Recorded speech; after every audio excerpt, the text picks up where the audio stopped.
వాళ్ళు నన్ను 3 ప్రశ్నలు అడిగారు. ఒకటి, ప్రభుత్వ పనితీరు ఎలా ఉంది, రెండోది స్థానిక శాసనసభ్యుల పనితీరు ఎలా ఉంది, మూడోది ప్రభుత్వ అధికారుల పనితీరు ఎలా ఉంది అన్నది 3 క్వశ్చన్లు అడిగారు నన్ను. ఈ 3 ప్రశ్నల గురించి నేను వివరణించాను. అయితే నా వీడియో చూస్తున్న టీడీపీ వాళ్ళు కొంచెం బాధపడవచ్చు, టీడీపీ పార్టీ వారికి కూడా నా మీద కోపం రావచ్చు. ఎందుకంటే నిజాలు ఎప్పుడైనా సరే నిర్భయంగా ఉంటాయి, కటువుగా ఉంటాయి. లోపాలు ఎత్తి చూపేటప్పుడు స్వీకరించే సత్తా, దమ్ము అనేది ఈ రోజున సమాజంలో ఎవరికీ లేదు. మిమ్మల్ని ముంచే పొగడ్తలు మాత్రమే మీరు స్వీకరిస్తున్నారు తప్పితే మిమ్మల్ని నిలబెట్టే, మీరు చేస్తున్నటువంటి తప్పులు, మిమ్మల్ని నిలబెట్టేటటువంటి యొక్క విమర్శల్ని మీరు స్వీకరించే పరిస్థితుల్లో లేరు. కాబట్టి ఈ రోజున గతంలో వైసీపీ పార్టీ అంత ఘోరంగా ఓడిపోయినా సరే, గతంలో టీడీపీ పార్టీ అంత ఘోరంగా ఓడిపోయినా సరే, ఈ 2 ఓటములు దానికి కారణం. అయితే నేను చెప్పిన ఆన్సర్స్ ఈరోజు ప్రభుత్వ పనితీరు ఎలా ఉంది అని చెప్పేసి వాళ్ళని అడగటం జరిగింది. 100కి 100% ప్రభుత్వ పనితీరు బాగా లేదనే నేను ఆన్సర్ ఇచ్చాను. ఎందుకు బాగా లేదన్న దాని గురించి నేను వివరణిస్తాను మీకు. ఈ రోజున ఆంధ్రప్రదేశ్ రాష్ట్రంలో గెలవటం అయితే టీడీపీ పార్టీ గెలిచింది, చంద్రబాబు నాయుడు గారు ముఖ్యమంత్రిగా ఉన్నారు. కానీ పరిపాలన అయితే జగన్మోహన్ రెడ్డి గారు ఏదైతే విధానాలు అవలంబించారో అదే పరిపాలన కొనసాగుతుంది. దానికి ఎగ్జాంపుల్ 2-3 సంఘటనలు చెప్తాను నేను. జగన్మోహన్ రెడ్డి గారి పరిపాలనలో వాలంటీర్ వ్యవస్థను పెట్టేసి రేషన్ కార్డులు అనర్హులు అందరికీ రేషన్ కార్డు ఇచ్చారు. ఇది అసలు మొత్తుకొని చెప్తున్నా నేను. తర్వాత వీళ్ళందరికీ పింఛన్లు ఇచ్చారు. ఇప్పుడు కూటమి ప్రభుత్వం అధికారంలోకి వచ్చిన తర్వాత పింఛన్ 2,000 రూపాయలు ఉన్న పింఛన్ 4,000 చేసేశారు. వికలాంగుల పింఛన్లు 6,000 నుంచి 15,000 రూపాయల దాకా చేసేశారు.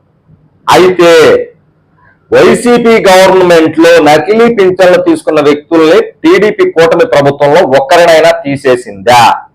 అర్హులకి ఇవ్వండి. మీరు సగానికి సగం రూపాయలు డబ్బు పెంచినప్పుడు నకిలీ వారిని ఏరియాల్సిన బాధ్యత మీ పైన ఉంది కదా.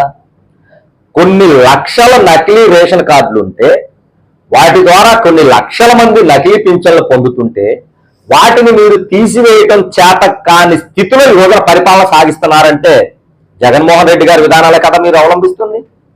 ఆయన నకిలీలు ఏదైతే ప్రోత్సహించారో అదే నకిలీలు కదా మీరు కొనసాగిస్తుంది.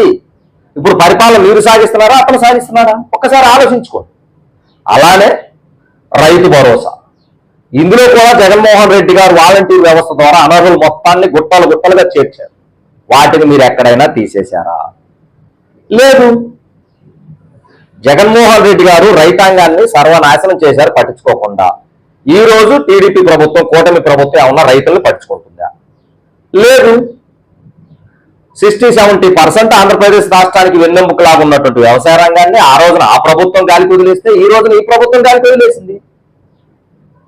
ఏముంది ఇక పరిపాలన? కూటమి ప్రభుత్వంలో పరిపాలన పేదలకు అనుకూలంగా ఏం సాగుతుంది?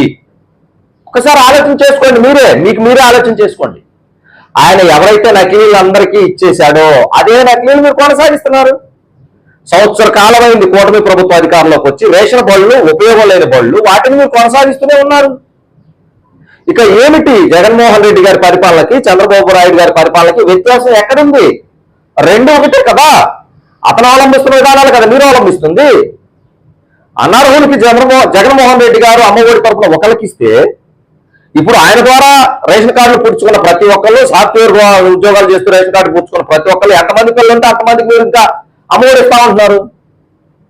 జగన్మోహన్ రెడ్డి గారు ఇచ్చిన దానికంటే మీరు ఇంకా ఎక్కువ ఇస్తున్నారు అనర్హులకి. ఆయన 50% ఇస్తే దోచిపెడితే అనర్హులకి మీరు 100% దోచిపెడుతున్నారు. ఇప్పుడు ఆ ప్రభుత్వ పాలన బాగుందా, ఈ ప్రభుత్వ పాలన బాగుందా అంటే నాకైతే అదే బాగుంది అనిపిస్తుంది. మీరు ఎప్పుడైతే అనర్హులు ఏరేసి నిజమైన అర్హులకి ఇస్తారో అప్పుడు మీ పరిపాలన బాగుందని మెచ్చుకుంటాం. కానీ మీరు ఎక్కడ అనర్హులు ఏరేసే ధైర్యం కూడా చేయగల, అనర్హులని తెలిసి కూడా వేరే ధైర్యం చేయట్లా, దౌర్భాగ్యం. ఇక మీ పరిపాలన మారింది ఎక్కడ? గూట్లో ఉన్న గుండ్రాయి అయితే, రోడ్డు మీద ఉన్న పలుకురాయి అయితే పేదవాడిని పళ్ళూరు కొట్టుకోవడానికి, మా పళ్ళూరు కొట్టుకోవడానికి రోడ్డు మీద దొరికిన గులకరాయి అనే లేదు, గూట్లో ఉన్న గుండ్రాయి అనే లేదు. ఆ రాయితో కొట్టుకుంటే 3 పళ్ళు ఊడితే, మీరు రాయితో కొట్టుకుంటే 30 పళ్ళు ఊడుతున్నాయి.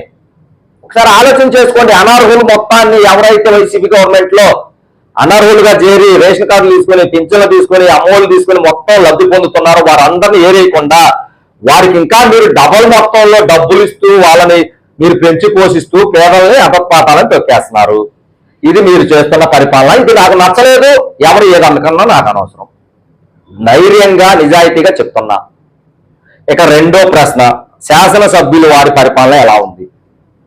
శాసనసభ్యులు వారు ఎరపనేని శ్రీనివాసరావు గారి గురించి వ్యక్తిగతంగా మాట్లాడితే అతను వ్యక్తిగతంగా చాలా గొప్ప వ్యక్తి. ఎందుకంటే తన పార్టీకి సంబంధించిన వ్యక్తులు, తనకు సర్వీస్ ఇచ్చిన వ్యక్తులు ఎవరైనా సరే ఇబ్బందుల్లో ఉంటే, ఆపదలో ఉంటే ఖచ్చితంగా తను స్పందిస్తున్నారు, వారిని ఆదుకుంటున్నారు. ఇది 100% ఒప్పుకోవాల్సిందే. కానీ పార్టీ విధానాలు వచ్చినప్పుడు, పార్టీ విధానాలు తీసుకొచ్చినప్పుడు ఎరపనేని శ్రీనివాసరావు గారు వాటిని వ్యతిరేకించలేరు కదా. ఆయన ఒక్కడు వాటిని వ్యతిరేకించే పరిస్థితి ఉండదు. కాబట్టి పార్టీ పరంగా వచ్చినప్పుడు పరిపాలన బాగలేదు, వ్యక్తిగతంగా వచ్చినప్పుడు ఎరపనేని శ్రీనివాసరావు గారు పేద ప్రజల పట్ల సానుకూల దృక్పథంతో ఉన్నారు. పేద ప్రజలు ఎవరు కలిసినా సరే స్పందిస్తున్నారు. ఇది అతని మీద వ్యక్తిగతంగా ఉన్నది. మూడోది, దీన్ని అడిగారు ప్రభుత్వ అధికారుల పనితీరు. ప్రభుత్వ అధికారుల పనితీరు ఎలా ఉందండి? సేమ్ యాస్టీజ్ అలానే ఉంది. 5 సంవత్సరాల క్రితం నుంచి అవే లంచాలు, అవే రాజకీయ నాయకులు చెప్పిన మాటలు, అదే డబ్బున్నోడు బలిసినోడు పేదవాడిని ఇబ్బంది పెడితే డబ్బున్నోడికి కొమ్ముగాయటాలు యాస్టీజ్ అవే వస్తున్నాయి. ఇక కొత్తగా ప్రభుత్వ అధికారుల తీరులో మార్పే లేదు. గతంలో లంచాలు అనేవి పేదవాడు వాడు శాఖగా తెచ్చుకుంటే పుచ్చుకునే వాళ్ళు మాకు డిమాండ్ ఇంత కావాలని చెప్పేసి అంటున్నారు. ఇంకా మార్పేం చెందిన వాళ్ళు ప్రభుత్వ అధికారులు. అయితే కూటమి ప్రభుత్వం ఒక విషయాన్ని మర్చిపోతుంది. అధికారంలోకి వచ్చి వాళ్ళు అధికారాన్ని 2 సంవత్సరాలు అనుభవించారన్నది మర్చిపోయారు. ఆల్రెడీ అధికారం చేపట్టి సంవత్సరం అయింది. 1 సంవత్సరం ముందుగా ఎలక్షన్లు వచ్చే ముందు 1 సంవత్సరం పాటు పార్టీలు పీకేది ఏమీ లేదు. అంటే దాదాపు 2 సంవత్సరాలు అయిపోయింది. 3 సంవత్సరాల కాలం. ఈ 3 సంవత్సరాల కాలంలో మీరు చేసే సంస్కరణలు ఎలా ఉండాలి సార్ మీరే ఆలోచన చేసుకోండి. నేను చెప్పాల్సిన అవసరంలా. కేవలం మీ పార్టీ కార్యకర్తలు ఓటేస్తే మాత్రమే మీరు అధికారంలోకి రాలా. వైసీపీ గవర్నమెంట్ చేస్తున్న తప్పిదాలన్నింటినీ ఏలెత్తి చూపి విసుగు చెంది మాలాంటి వాళ్ళందరూ మీకు ఓట్లు వేస్తే గెలిచారు. ఆ విషయాన్ని మర్చిపోయి మీరు పార్టీలో ఉన్న కార్యకర్తలు మాత్రమే చూసుకుంటూ పార్టీని మాత్రమే అనుకుంటున్నారు, పార్టీకి నష్టం చేసుకుంటున్నారు. ఒక్కసారి గమనిస్తే ఆంధ్రప్రదేశ్ రాష్ట్రంలో నేనైతే నా సొంత అభిప్రాయం ఇది, జగన్మోహన్ రెడ్డి గారు ఏదైతే దోపిడీ విధానాన్ని అవలంబించారో దాన్నే కూటమి ప్రభుత్వం కొనసాగిస్తూ ఇంకొంచెం ఎక్కువగా దోచిపెడుతుంది తప్పితే ఎక్కడా కూడా అనర్హులు, మోసకారి వాళ్ళు, నకిలీ పింఛన్లు తీసుకునే వాళ్ళు, నకిలీ రేషన్ కార్డులు, నకిలీ రైతు భరోసాలు, నకిలీ అమ్మఒళ్ళు తీసుకునే వాళ్ళు ఎక్కడా ఏరి వేయలేదు. ఏరి వేస్తారనే నమ్మకం కూడా నాకు లేదు. వాళ్ళందరినీ ఏరి వేసిన రోజు ప్రభుత్వ ధనం చాలా కాపాడుకున్నవారు. ఇవాళ లిక్కర్ స్కామ్ లో అరెస్ట్ చేయటం కాదు, అంతకంటే ఘోరమైన స్కాములు గ్రామాల్లో జరుగుతున్నాయి. బడా పెద్ద మనుషులు గద్దల్లా పేదలకు అందాల్సిన పథకాలు దోచుకొని పోతున్నారు. వాటి మీద కూడా ఒక చూపేయండి.